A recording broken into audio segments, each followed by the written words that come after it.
Hi friends, host Derek here, host of Talking with Famous People. I'm making this video about the ESFJ personality type and the nature of polar NI, basically in response to Andres Coar's comments here. Before I get into it, let me just say, earlier today I met this fellow African American named Tyreek, who's another really light-skinned African American like me. He's way more into racial politics than I am. He's like all about black power and stuff like that. But yeah, who cares? I'm not there to judge him for his politics.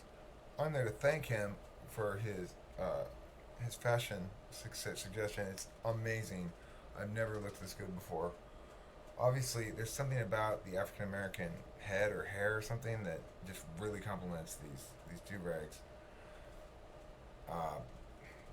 Let's see, badass what? I like badass.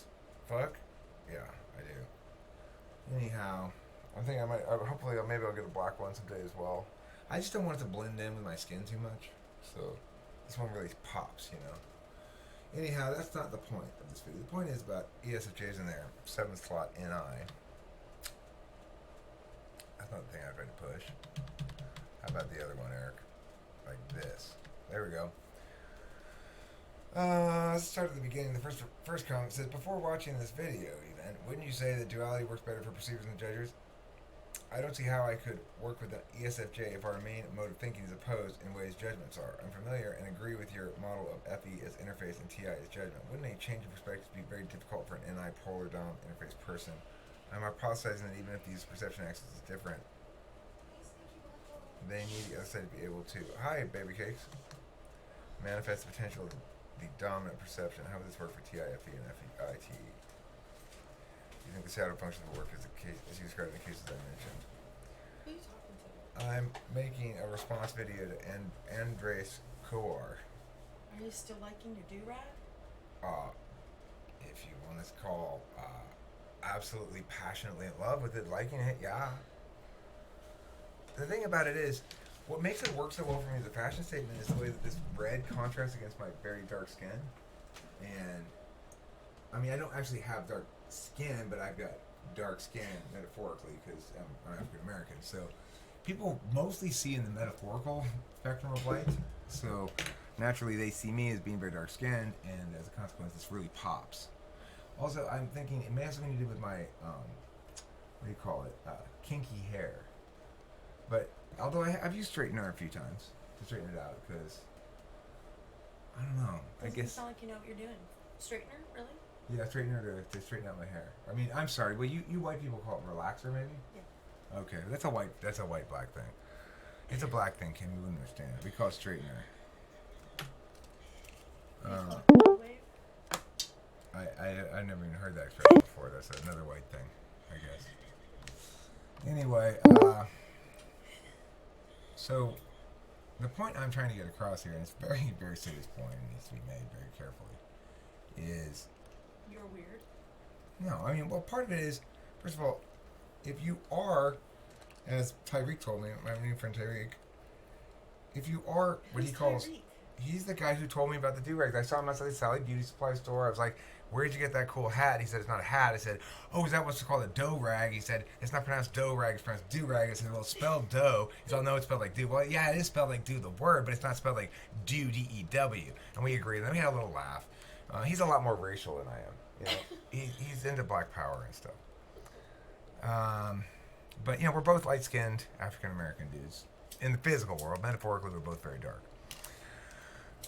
Anyway, Andres Coar is a Chinese person, I believe, who asked this question. So let's answer that.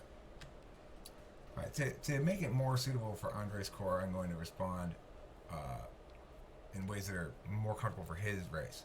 Ching chong, cha cha chong. You are so racist. I'm not so racist. That's the thing. I'm the only person who's not racist. Kim hates it when I say shit like that. Stop thinking you're better than everybody else. Okay, Kim, fine. Everybody's smarter than me. My response to him was, I've hypothesized but that before that's better for perceivers, but I've not really had a satisfactory explanation as to why that would be. Antipolar has trouble with singularity. It's not so much that they can't change perspectives, they don't get how a given status, existent outside of any person's interest or disinterest, can be determinate. Like when Candace spent months trying to determine if she and I were working towards saving the relationship or ending it. She didn't get that all meaningful work that could or would ever be done on the matter could only begin once the question of directionality was settled. Like you can't say, well, let's work on this without knowing what you're working on, right? You can say, let's build X here.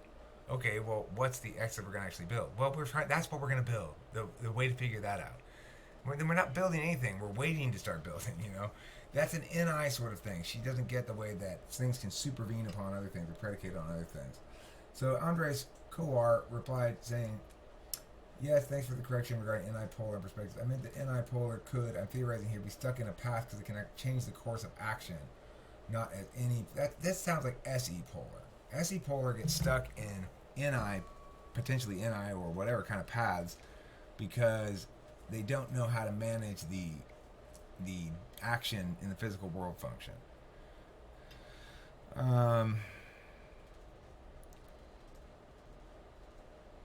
Okay, well, a change in status that is by itself undetermined causes a great deal of stress and anxiety.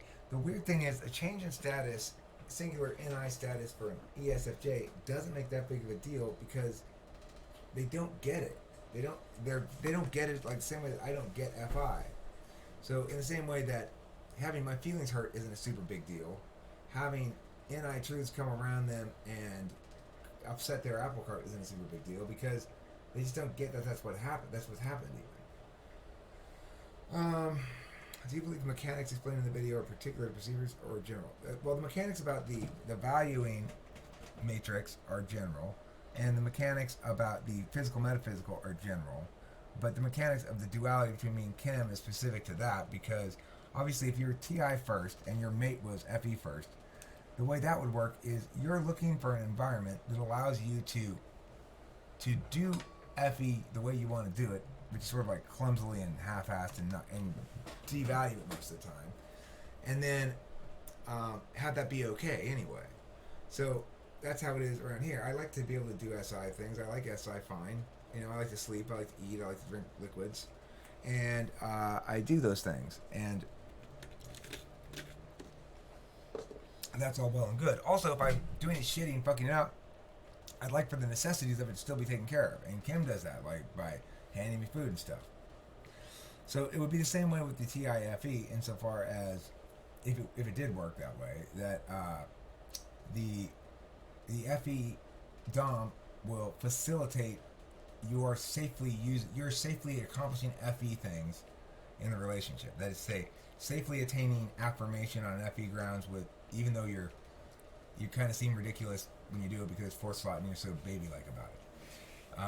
And vice versa for the TIFE. That she can safely make TI mistakes without getting schooled the fuck out of and being told that her basic being is wrong for not prioritizing logical consistency. So it's like, because we each are willing to accept as much help as another is willing to give us in our fourth slot function, it's important that we be with somebody who's so confident in it that they're going to be better than a tool function, so they don't scold us about it. I never scold Kimberly about any shit, ever. I scold Eric about FE stuff all day long. But you never scold me about SI stuff. What's SI? Like brushing your teeth, putting on deodorant. You remind me, but we never have any fights about that. No. We never have any fights about that. We never have fights about NE either. We have fights about our 2-3 functions, TIFE. And the reason we have fights is because it always boils down to this. Well, I think we should prioritize my tool function. And you go, no, well, I think we should prioritize my tool function, and they're in conflict. Constantly. So they're not in conflict constantly, but they can be in conflict more or conflict less depending on our choice. Mm-hmm. So it's like if you go, Eric, I don't like the way that played out socially or whatever. Like, for example, the Gen Party thing. Yeah. That was a clear case of a TI-FE conflict. Mm-hmm. I said, fuck this noise. My TI is not accepting this, and I call bullshit. Your FE said it doesn't matter whether you call bullshit or not. It still had negative social impacts for us. And then I tried to win both criteria. I tried to win under both frameworks. I said, well, it's going to have long-term FE benefits for us. You just have to let me do my thing. And you said, yeah, I don't buy that, basically. Yeah. And so that was that kind of a conflict. In that instance, it may be that the conflict is inevitable because Do you need to bring that thing out now? yeah, it's super sweaty. Because in that instance, I'm not going to change my perspective on that one because it's an issue of principle. Many of these things aren't issues of principle, though that one was, so there's no getting away from that one. You're not going to change your perspective on that because even if you agree with me on the principle, at the end of the day, you still are saying, but we still experience social harms, and there's no undoing those. And even if time proves you right about the FE thing, Eric, long term, it doesn't it's it doesn't matter because the water's still under the bridge and it's still going to impact the perceptions or whatever else you might say about that. So, but if we want to be cooperative with it, we'd say,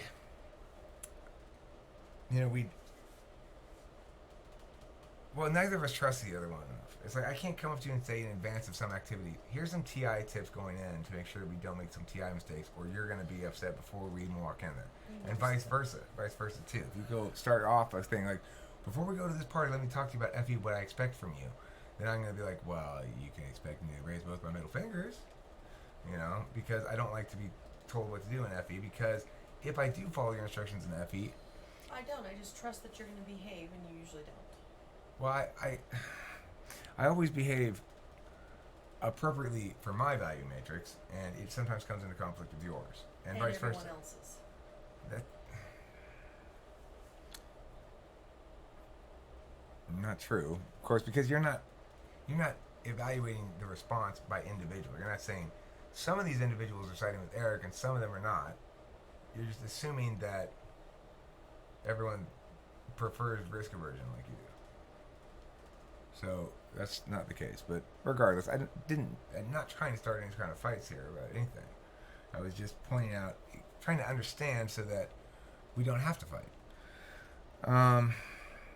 If we can always say like this conflict boils down to Mia versus Mia, and there's no further understanding that's going to cause resolution. It's just a conflict of values or something, and that should prevent most of our fights, I would think.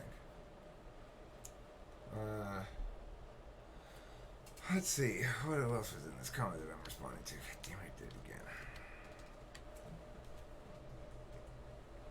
again. Okay. May try to control through FE and SI ESFJ. Yes, ESFJ does control through FE and SI, but SI is not a very good way to control. So SI is such a personal function. I'm keeping track of what's happened to me and what my body is telling me.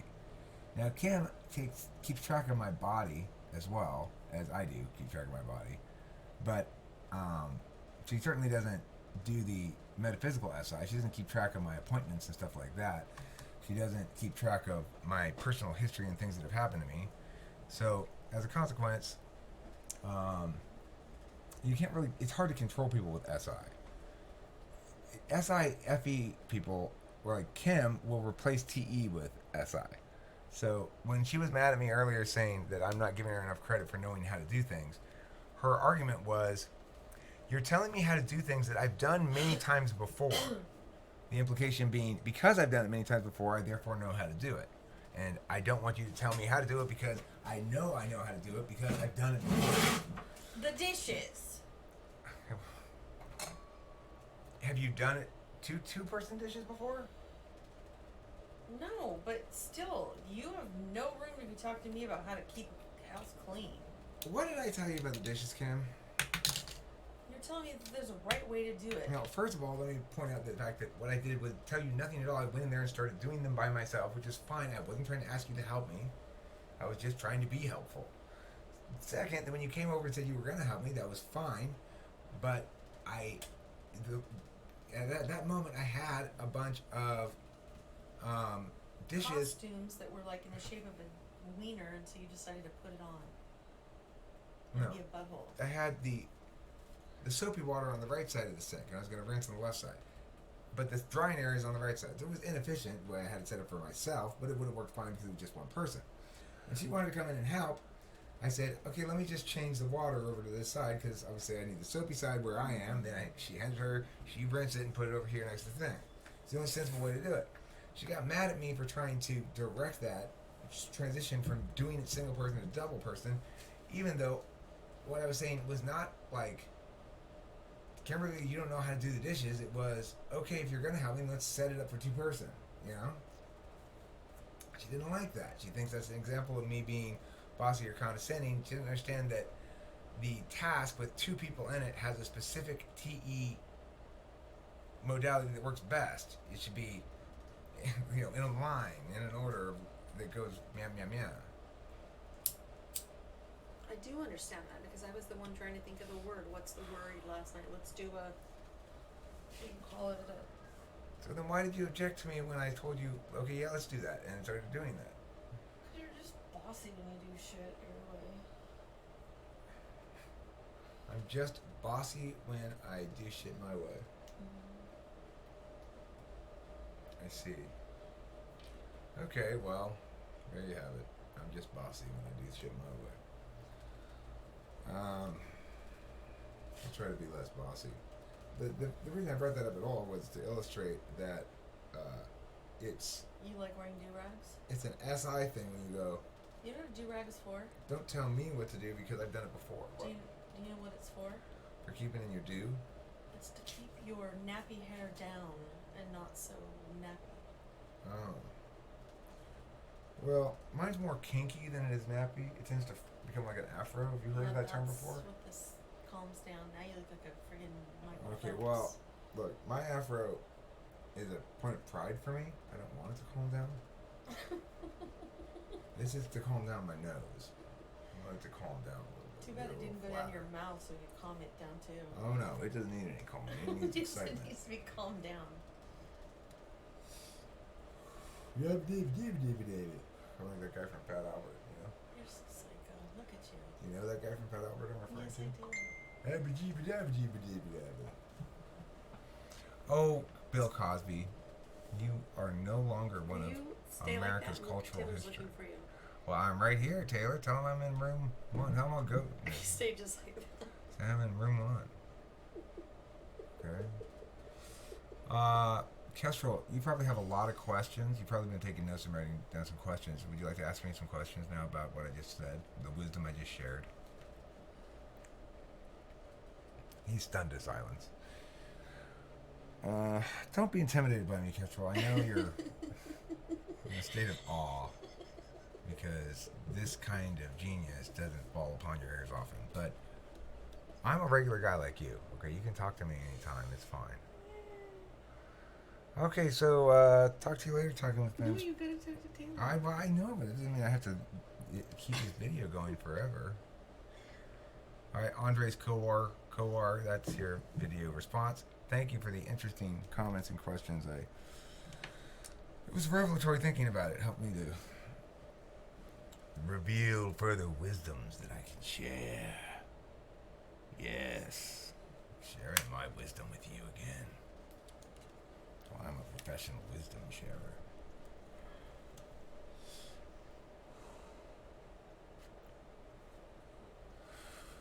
It's a smoke of wisdom right there. Smell it.